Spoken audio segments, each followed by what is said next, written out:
to make a full and complete statement to the court.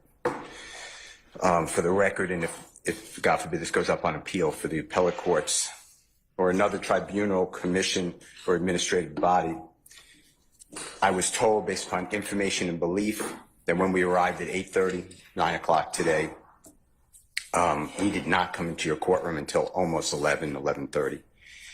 And what I found out just recently, this is not waived, is that supposedly in chambers, this honorable court reporter at times, honorable court at times, district attorney or district attorneys from the DA's office, as well as investigators, sheriff deputies, Mr. Copeland, counsel, met together.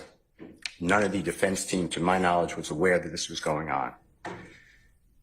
It was told, based upon information belief, that it was told to the district attorneys that Mr. Copeland intended to plead the Fifth Amendment. Then I was told, based upon information belief, that Adrian Love, the lawyer for Mr. Copeland, and this court were together, and Ms. Love made representations that John Melnick supposedly spoke with some attorneys for the accused and wrote an email to Ms. Love, to Adrian Love, stating that Mr. Melnick does not represent the witness, and that Mr. Melnick wrote an email saying F you, and then somehow that email was CC'd to me. That never... Mr. Steele, can I interrupt you for just a second? I'm kind of disturbed because that's ex parte. All that was an ex parte conversation. How did you find out about any of that? Well, I'm disturbed too. And the reason I'm asking you a question. How did you find out about it? I'm going to ask you the question. Okay. Scuttle, if you look at SCUDDER versus State, which is 298 Georgia, 438, it's Division 2, 782 Southeast 2D 638, 2016. Our highest court says when a court meets, because Mr. Copeland comes in, meets with the court supposedly made statements, which I assume is somewhat accurate based upon what you just said.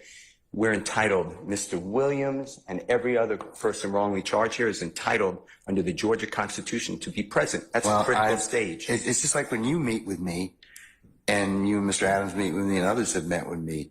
It's those are ex parte for a lot of different other reasons, but I will certainly note that for purposes of record. Well, I'm going forward.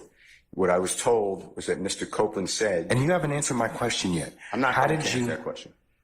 You're not? No, I will not answer that question. Why will you not answer that question? Because I want to make sure that what I say is accurate, and I'm not trying to... No. I'm asking you, how did you get this information? I'm not telling the court. What I'm saying is based upon information... Okay, well, listen, if you don't tell me how you got this information, then you and I are going to have some problems. We can have... I have problems right now. Okay, I know. Look, I don't want to know about your problems, okay, at this point in time.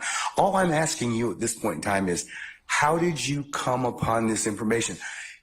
Look, if the case gets reviewed, the record's going to be available for our appellate court and for whatever reason. But it's disturbing that how somehow you have surreptitiously gotten information in regards to the court's private ex parte conversation with a party.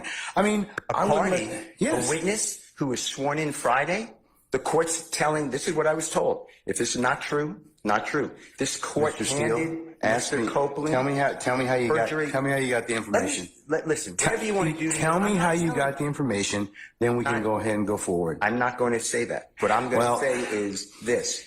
I was told, and I hope this concerns the court. It concerns me that you have proprietary information. Why is it proprietary? Or information that you should not be having that was ex parte. Why? With a party. Why? State of Georgia. How about the witness? How about Mr. Copeland, who supposedly announced he's not testifying and he'll sit for 2 years, and then supposedly this honorable court, or excuse me, let me rephrase that, this court supposedly said, I can hold you until the end of this trial. Ms. Hilton supposedly said, actually, all of the defendants and then all 26 people are disposed of. If that's true, what this is coercion, witness intimidation, ex parte communications that we have a constitutional right to be present for. So I understand that you're upset towards me, but I don't know what I did. Mr. Steele, I still want to know, how did you come upon this information? Who told you? What I want to know is, why wasn't I there? Why, sir, I'm going to hold you in contempt if you don't tell me who tell me who this information was coming from. I don't want to be held in contempt. Well, I'm not answering that question. That's attorney-client privilege information. I am not. Attorney-client privilege, unless you were in my chambers, that's the only way you can figure out. I am telling tell you you- what, I'm going to give you 5 minutes. If you don't tell me, don't who have you- to. I'm if gonna- you don't tell me who it is, I'm going to put you. Well, let me- I'm going to put you in contempt I because understand. that is not attorney-client privilege. Attorney work product privilege. I am not. How did you get that information supposedly from my chambers? Did somebody tell you? I'm not. You should have told me. You got 5 minutes. Well, I don't need it. I want to continue. you got 5 minutes? This is what I was told. Mr. Copeland, recess. Mr. Copeland made statements that he admitted to killing Donovan Thomas and was. Don't take my notes. No.